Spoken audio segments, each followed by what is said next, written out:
Hello, clan fans.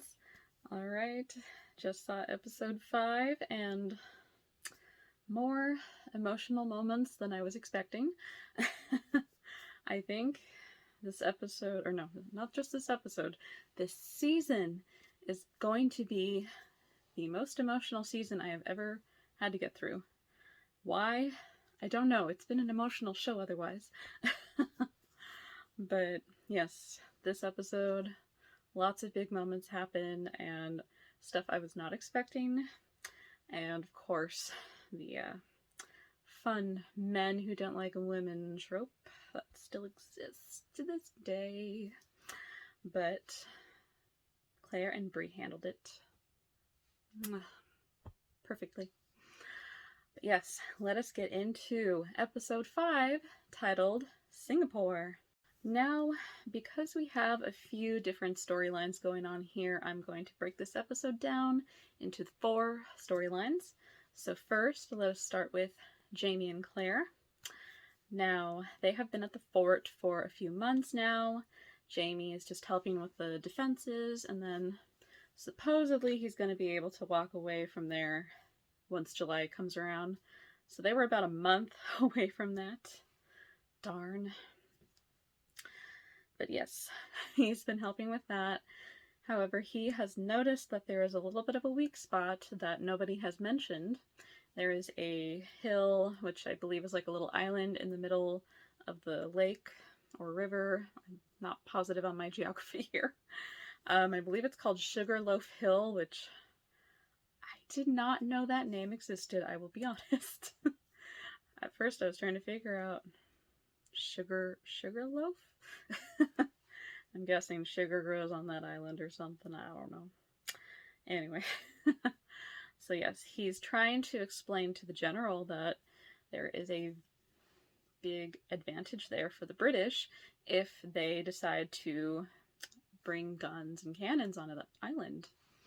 And the general does not want to hear it. He believes they will attack from land, not from the island. And Jamie is just constantly having trouble trying to persuade this guy.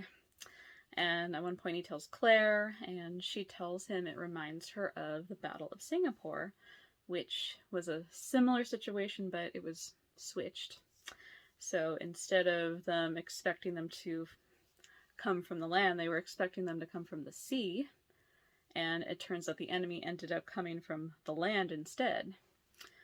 So the whole idea is sometimes you have to show people like how these things can happen for them to fully understand and process it in their tiny little pea brains. So Jamie gathers a couple, or a few men, and he tries to demonstrate that the fort can be hit with cannon from that island. And the general instead is not, he's very unpleased with how this demonstration was handled, and he still doesn't want to believe Jamie. A lot of that in this episode. And I didn't quite catch this guy's name. I don't know a lot of the generals. The only French army men that I knew from, well, basically Hamilton caught me up on this, but the only French general that I understood from this war was Lafayette.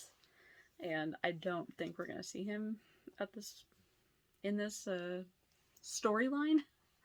Maybe we'll hear of his fighting throughout, but yeah, this guy I don't know. He's an arrogant SOB, and ooh, I don't like him.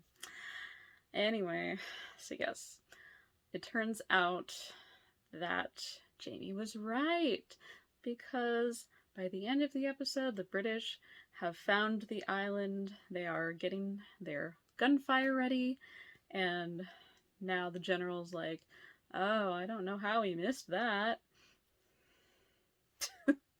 So Jamie, thankfully, has prepared a little bit, and he has boats ready to go to get everybody off, or away from the fort.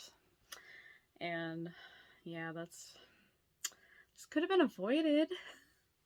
But you know, some people don't listen. A lot of people in charge. This might be relating to real life events currently.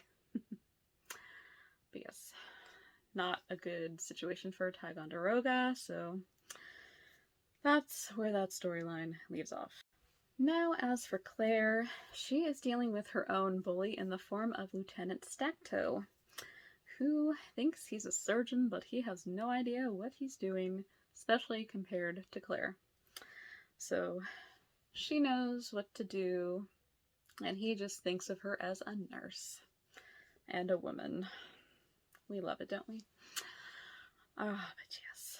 Thankfully, once the hunters get there, she overhears Denzel talking to Lieutenant Stacto.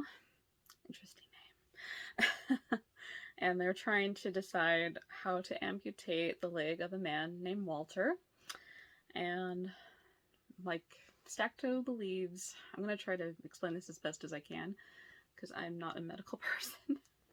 I think he believed to go below the joint, but Denzel's trying to tell him, no, we should go above the joint because it could hit an artery. And Claire, once she hears this, agrees with Denzel that, yes, that actually is a good point. And Stacto does not like being told that he's wrong. And he especially didn't like when Claire mentioned about putting the tools that he was going to use to amputate the leg in boiling water.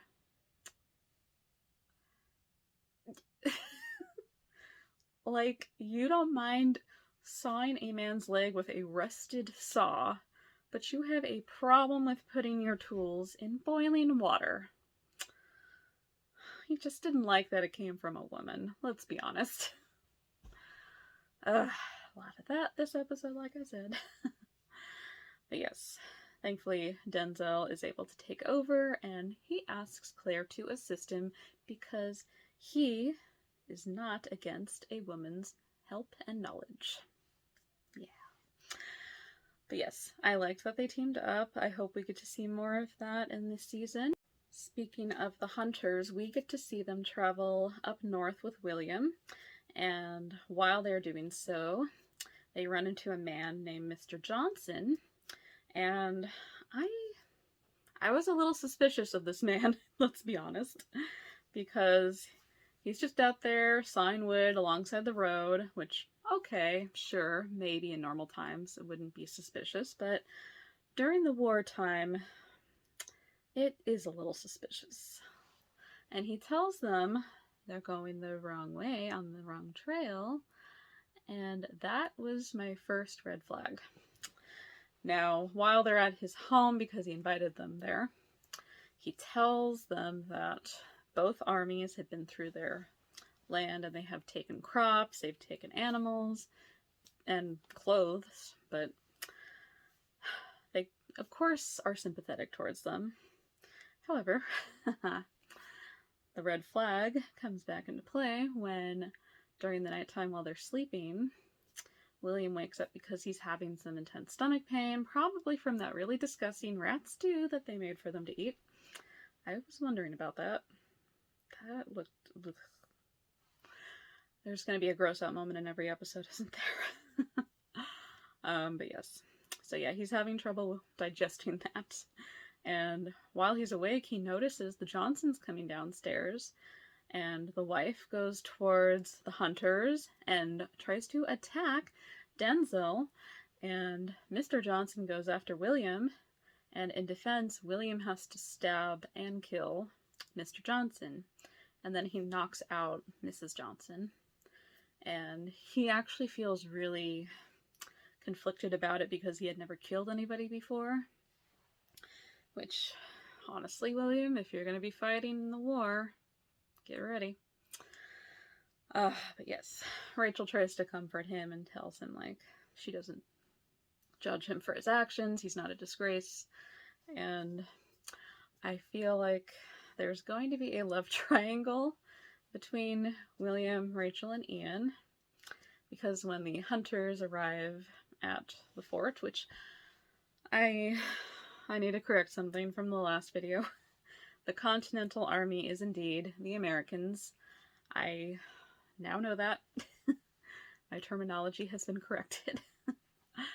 But yes, so they meet up again, and they are happy to see each other.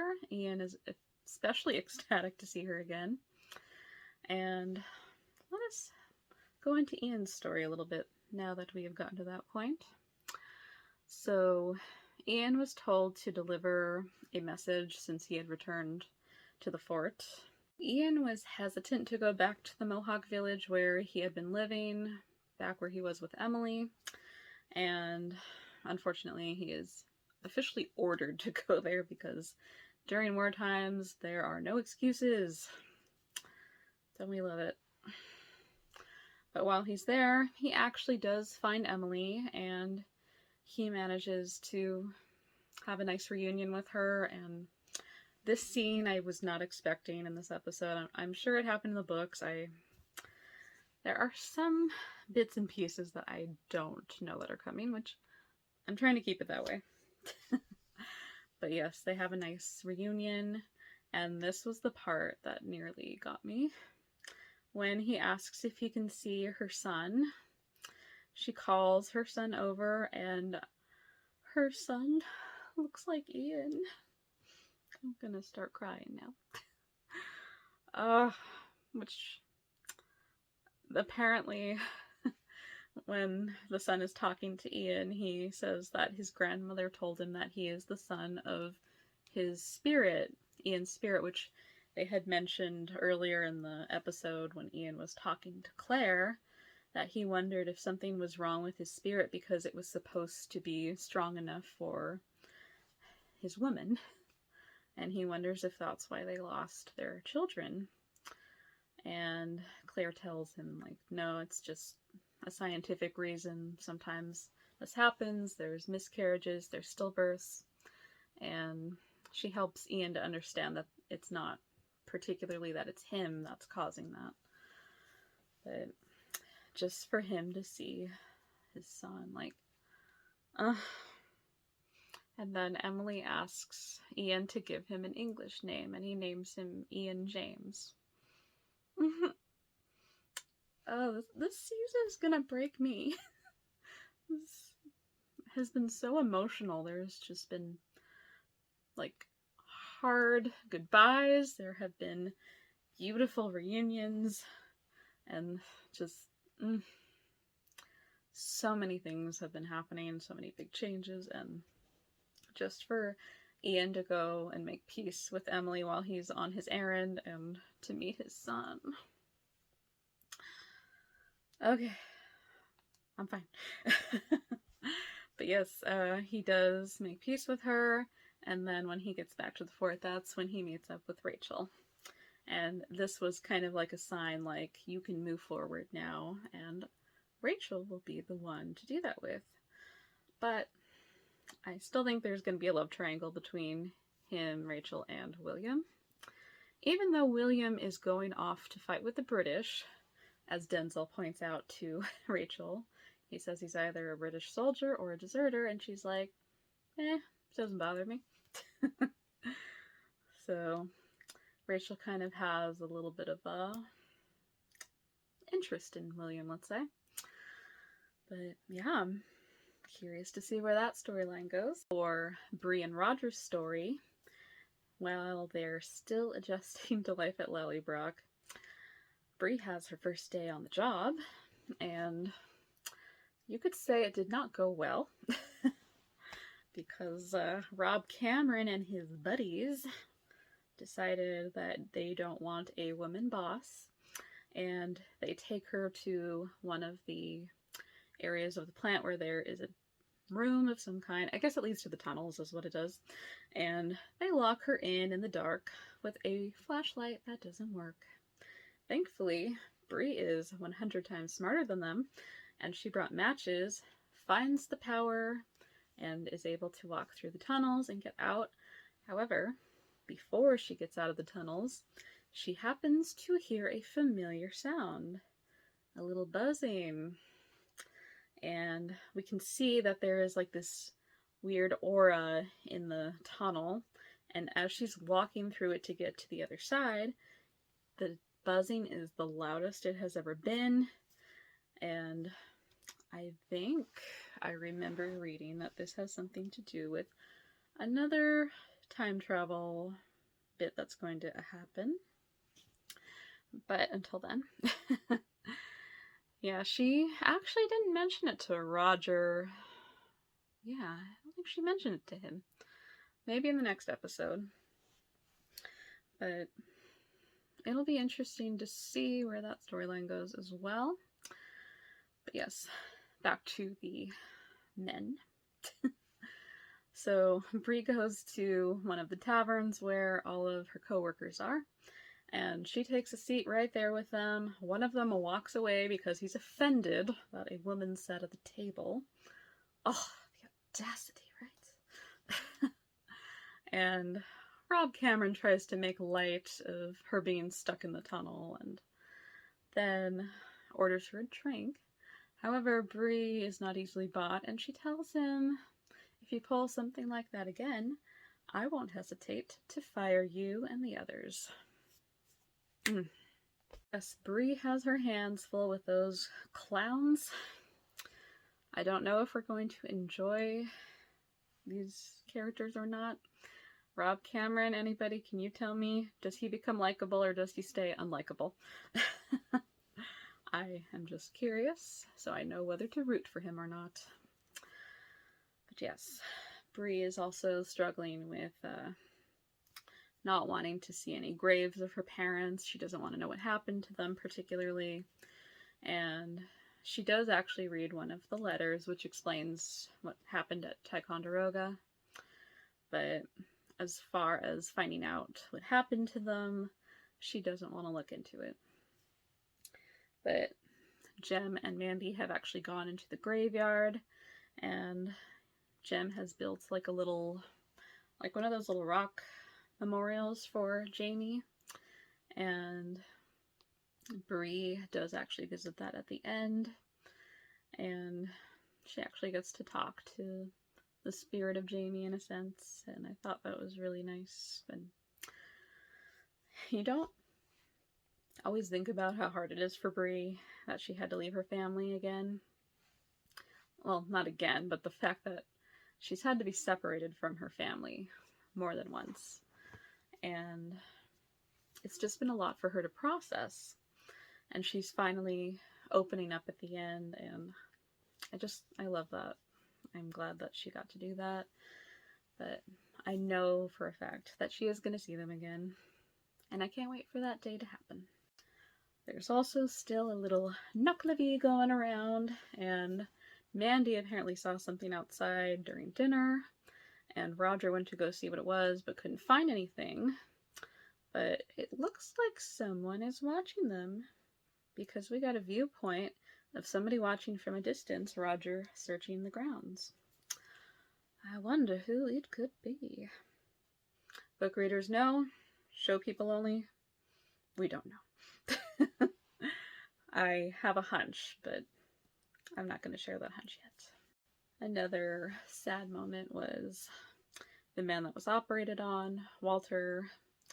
He has to end up staying behind at the fort when the British begin to attack, because even though they're evacuating everybody, Claire tells him that because his leg was just freshly cut, he is not in no condition to travel. And it's really hard for her to tell him, like, you have to stay behind.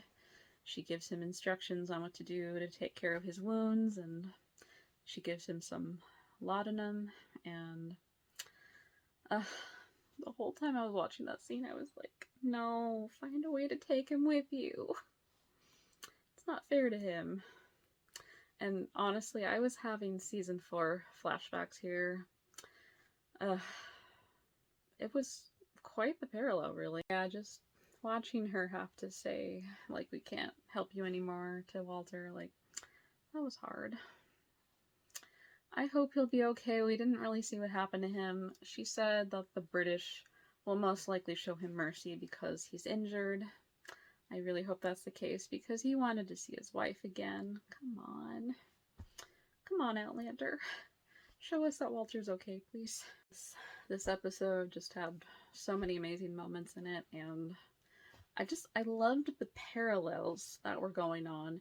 It wasn't just Bree and Claire dealing with like the men that were against women being in charge of anything, but it was even Jamie dealing with a man in charge who was so arrogant and didn't want to see reason through anything he was saying.